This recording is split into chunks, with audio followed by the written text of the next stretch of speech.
Tracking the epic Great Quattro drive until now had me itching to join the journey. Counting the days down, finally D-Day arrived. We exchanged places with the departing team in Ulaanbaatar. Bye guys. See ya. Before setting off, tyres were checked, cars were tanked up, and then we were on our way. We soon realized Mongolia after Mumbai is like arriving at the wedding when all the guests have left. Suddenly, there are such few people and vast open spaces.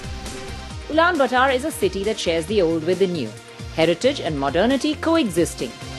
Whilst the city has its share of skyscrapers, there are still hillsides full of yurts as well. Venturing further, the road led us to the very beautiful Gorki Teraj National Park. It was as if Mongolia was modelling for us, resplendent in its autumn colours. Well, when at a wildlife park, one must encounter some wildlife. Oh God, it's heavy. So, is my wingspan bigger or his? Driving through the spectacular rock formations of the park, we chanced on the Turtle Rock, a famous attraction. But for us, the temptation was really to get an aerial view, and we decided to test the Q7's abilities for going off the beaten path. I literally had to jump out of the car because we're on this incline. Well, you can see what we've just come up, and we've reached the top without even a flutter to experience what an amazing, amazing view. As we made our way homeward, the skies told of an impending weather change, and golf ball-sized hailstones pelted down on us, which made us run for shelter. Sure enough, next morning, the weather turned, and we woke up to white rooftops and a snow-covered Sukbatar statue. Well, we're here right at the center in the Sukbatar, or Chinggis Square as it is known, and it has everything that really exemplifies Mongolia, whether it is the statue of Chinggis Khan that sits there lording over the square, or Sukbatar, who was at the head of the revolution, really the founder of Mongolia, and of course all the animals that are truly the livelihood of this country. The white blanket around us made for a changed landscape on our drive out of the city. But the flakes soon turned back into golden autumn colours. And then, suddenly, in the middle of nowhere, there was this gigantic statue of Chinggis Khan atop his horse. This was the place he had found his lost golden sword. The drive to Sanshan was so desolate with nothingness as far as the eye could see. The lone sheep herder was surprised to see us stopped along the Mongolian steppes. And curiosity about these strange-looking people with strange numbered cars led him to gallop up to us. There's a vastness to Mongolia that will make you realize how small you are in the scheme of things. And there's a silence that we were unused to. No people, no cars, no honking, no sounds, period, except the wind whipping up a storm around us. You see, that's how quick we're really going now. That's the kind of sound outside. But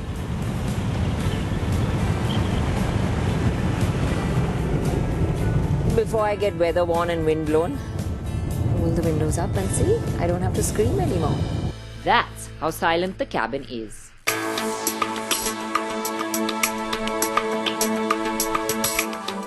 Sanshan is a small little town in the East Gobi Desert, and Kamran Kid, which is just 30 kilometers out of it, is a very special place. So we've come right here to the gates of heaven, a place called Shambhala, or what is otherwise known as the energy center, because there are these huge circles with rocks that are believed to emit energy into you. So I'm going to go have a lie down and see if I get recharged. I've got the power. As the sun was setting on our day, the peace and the chanting made for a surreal setting. Well, with that kind of energy, we couldn't let it go to waste, especially when the dunes in the distance were beckoning us. This was only a day's drive, and it was already telling of a spectacular journey ahead. The next morning saw us up at the crack of dawn to juggle the spares around to cross the border. A cold wind and the road cutting through the Gobi Desert had us with our noses headed towards China. The drive may have been dull, But the exciting bit today would be we'll clock 10,000 kilometers on the Great Quattro Drive. Then it's going to come up in the next few hundred meters. 3, 2, 1, and it's 10,000. We've done 10,000 kilometers. And with that, we crossed into China. What a contrast it is over here. I mean, that seemed like nowhere land, and suddenly we're back into population, civilization, and everything that feels like it's normally supposed to. It's not what you think. I haven't been caught by the cops in China. But to drive in China, we need special permits and special registration for the car. So for this car, this is the registration. And he's also given us, all of us, temporary driving licenses that will work in China. Ni hao! Or. But the night gave us the true taste of China. A sumptuous hot pot was food for the stomach and soul. The drive through Russia was incredibly colorful. Incredibly. I mean, we saw all kinds of colors. Colored churches, multicolored landscape, the colors of fall in Siberia. But the food in Russia is black and white, flat, monochromatic. Then you come to China and this is what you get. Colorful, tasty, spicy food. I mean, it feels like being back home.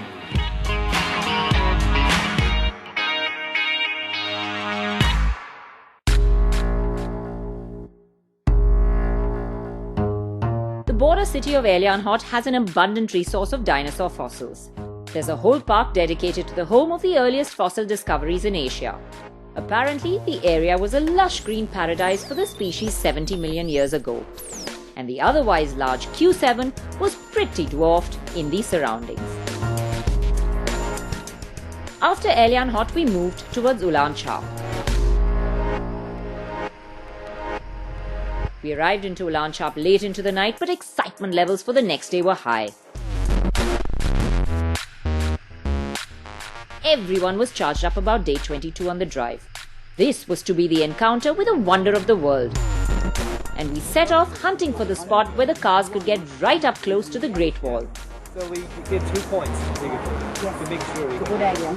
And what do you know? We passed right under it.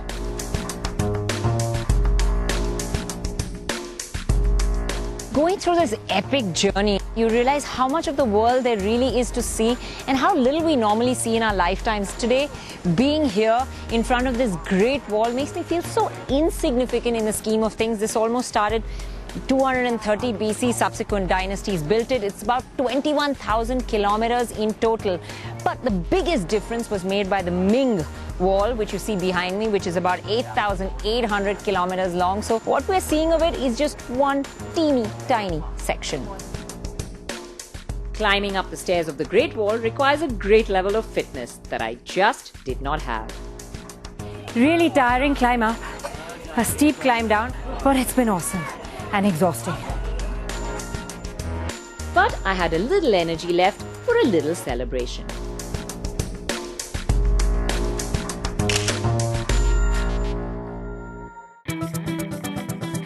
Heading out of Datong, it was a rainy morning, and we filled in our log, which had become part of our daily routine, and headed off to Pingyao. Each day was proving to be filled with carloads of memories and experiences that were spilling over the brim. My mind was full of thoughts of why road trips are such a great way to see the world. Thoughts of the stories you gather, the people you encounter, the places you see, and the things you learn, which makes it all worth the while. Now, China may be full of attractions, but the Q7 was quite a highlight itself. For the car-crazy population, it was creating a stir. And as we arrived into Pingyao, it was the center of attention in this ancient little city. Pingyao was interesting in many ways, but more so for the colorful food street and the very interesting items on the menu. Despite those odd items, we did manage to find some normal food. And with a good night's rest in our quaint little hotel, we set off earlier than usual next morning to go off our charted route a bit to visit the Yunguan grottos.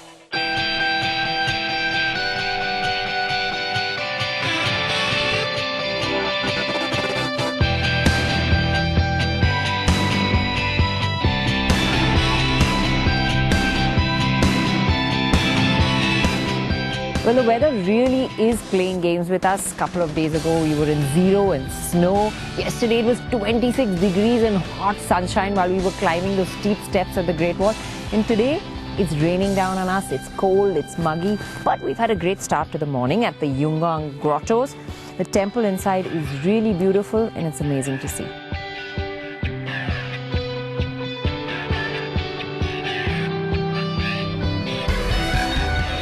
But the excitement had just begun, with the destination of the day being Xi'an.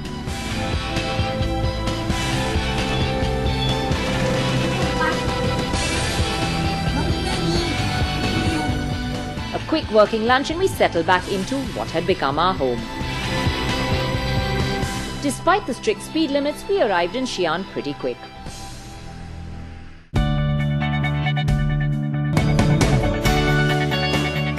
These are the Terracotta Warriors.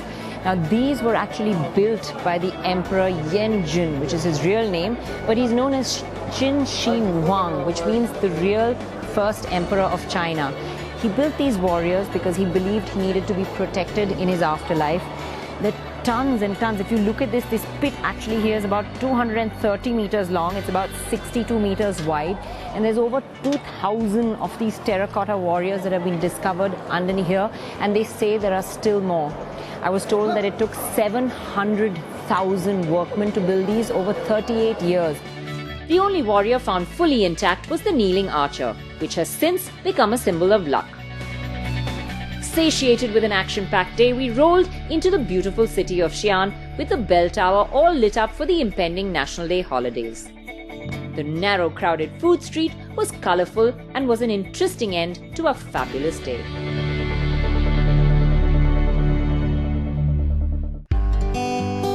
Next morning, we were happy to be safely ensconced behind the wheel of our familiar and trusted Q7, heading to Chengdu for our break day. This engine is just, unfortunately, here in China, we're not testing its full capabilities because we have very strict speed limits. But what we're able to test here is the fact that it coasts beautifully. I mean, every time you're on a slope or downhill, there are very many times you've picked up speed and you just need to lift off. It disengages, gets into the D mode, and it's coasting so comfortably, which helps us get some really good real-time running fuel averages. A steady foot and low revs thanks to the gearbox meant great efficiency. And of course, the Chinese highways helped us achieve the journey high of 18.5 kilometers per litre. The car munched the miles and a hustling, bustling Chengdu, all dressed up for national holiday in China, came up soon enough. 12,311 kilometers done, it was time for a break for us too. Well, we finally reached Chengdu and I'm here at the very heart of it in Tianfu Square. You can see the statue of Chairman Mao behind me looking over this square. There was a festive air to the city and we spent our break day taking in the sights. There was Chintai Road with its ancient buildings, the crowded Wuhu Temple Street, and of course the highlight, which was the giant panda base. But the end of the day was truly the best for us with the famous Sichuan hot pot. It was tongue-numbing, ear-busting and telling on your tummy tomorrow type of deadly hot. Needless to say, the next morning was a bit of a late start. A quick car wash and we hit the highway to realize we had caught the national holiday rush. So we've arrived at a toll where we're leaving Sichuan province and entering the Yunnan province now in China. But because it's the National Day holiday week, all tolls are free. The next 2 days were spent in awe of the Chinese roads. Either tunnels almost 8 kilometers long bore straight through the mountains, or then viaducts that span valleys sometimes more than 22 kilometers long. These well-constructed highways means we covered distances in short times. Zhaotong came up and went and Kunming came up too, fast enough. We spent our afternoon in Kunming taking in the beautiful Dianchi Lake, and Holmers rejoined our journey here. From Kunming it was a short but wet run to Dali, where the ancient city with its little street vendors made for great photo ops. Once again, it was the Chinese food that delighted us, with an open-air street barbecue which was absolutely lip-smackingly yummy. From Dali, it was unfortunately our last day in China, a run to the border town of Ruili. China had been full of wonder for all of us, and for me, a history lesson. But it had meant different things for each one on this epic journey. Food, roads, The cities. connectivity, I'm gonna miss this. The Great Wall, Terracotta Warriors, just history alive. All the people.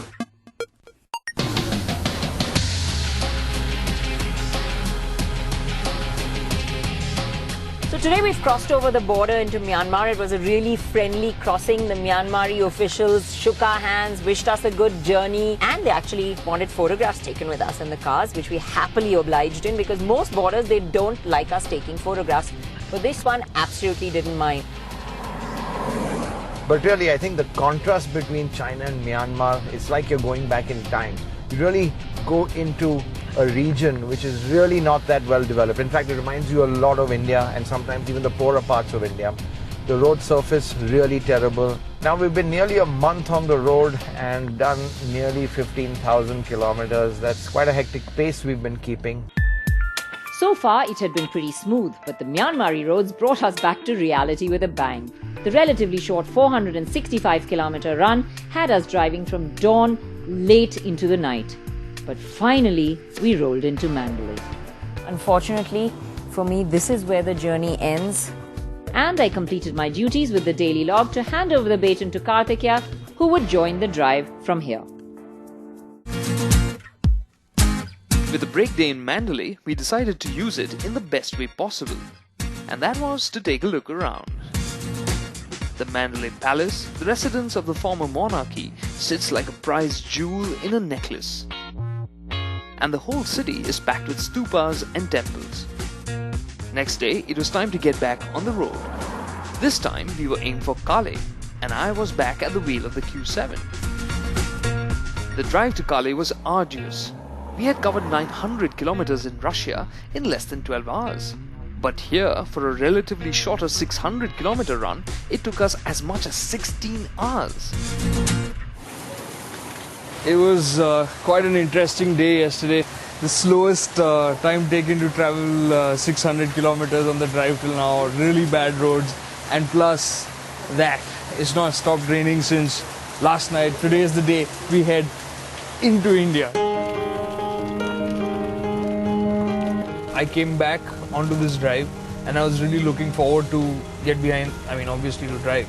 And I was looking forward to seeing how the car has aged, because this is like living the life of a car over what for most people would be 2 years. In 40 days. Yeah, in 40 days. And incredibly, there are no squeaks and rattles from the body at all. I've nursed it carefully.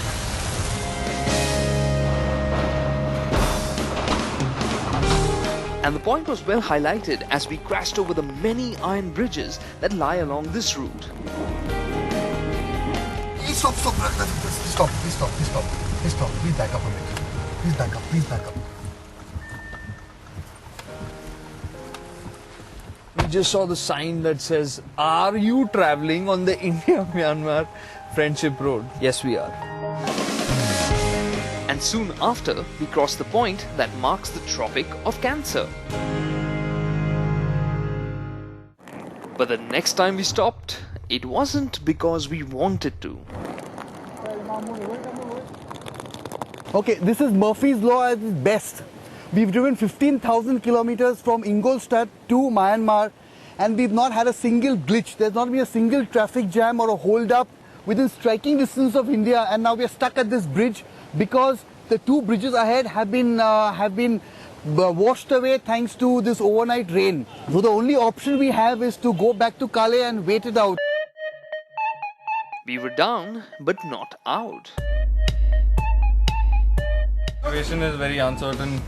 Locals are saying 2 days, someone is saying 3 days, but the biggest estimate so far is a week also from the road construction officer. So we can't be sitting around for a week. I don't know, man. We need to do a recce of some sort. Yeah, we need to go take a look for ourselves. Instead of risking the Audis, we opted for 2 wheels. And with that, we were off. Just outside Kale, we could see that the water had swamped the fields and houses.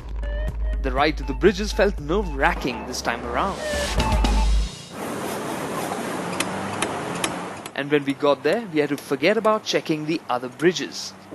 Even the first bridge had given way. As Rishad said yesterday, Murphy's Law, right?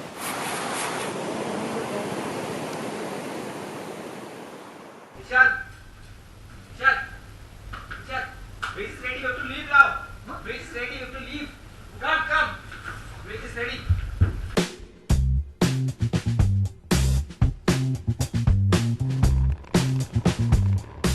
And with that, the Q7s leapt back into action. But they had to crawl carefully over the bridges and constructed bunds. The going was rough, but we got across.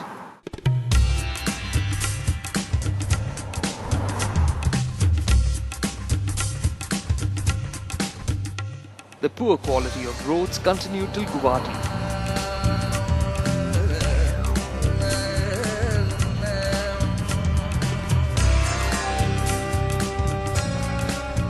From there on, the roads were better, but the going was far from easy.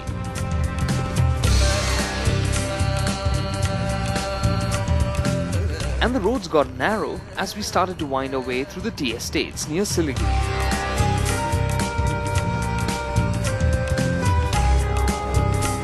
Next day we headed to Bihar, and you know what? We were in for a surprise. The roads were actually pretty good.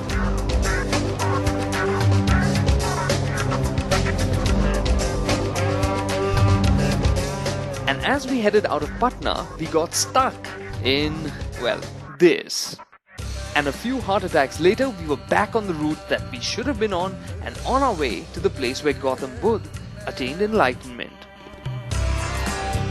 Our day's final destination was Varanasi, and our plan was to catch a sunrise in fine style.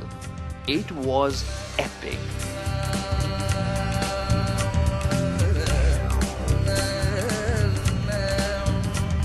We've driven through so many countries, seen so many places on the Great Quattro Drive, and in India we are certainly getting the full taste of India, right?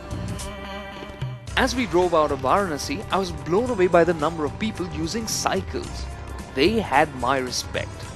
And inside Varanasi, that may have been the quickest way to get around.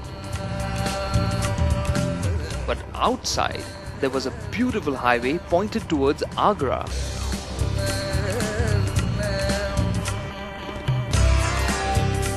But the highway would end and the traffic towards the city made getting into Agra a nightmare. But next morning we had the perfect balm for all our misadventures. We would have loved to get the Q7s a lot closer to that and got a pic with it, but because of all the security concerns, we really couldn't bring the car in that much closer. But it's not all bad. Sitting here on the other side and getting to see the Taj Mahal like it was really meant to be is really a splendid moment. After that, we were on the home stretch. The Agra Expressway got us to Delhi double quick, and then Mumbai, and home seemed just a blink of an eye away. After 57 days on the road and 20,000 kilometers under the belt, the Audi Q7s had done it. Not one puncture, not once did they falter. Quietly, quickly and calmly they had carried on. But there was a very loud welcome for them as they rolled into Mumbai. Welcome Q7, welcome back to India.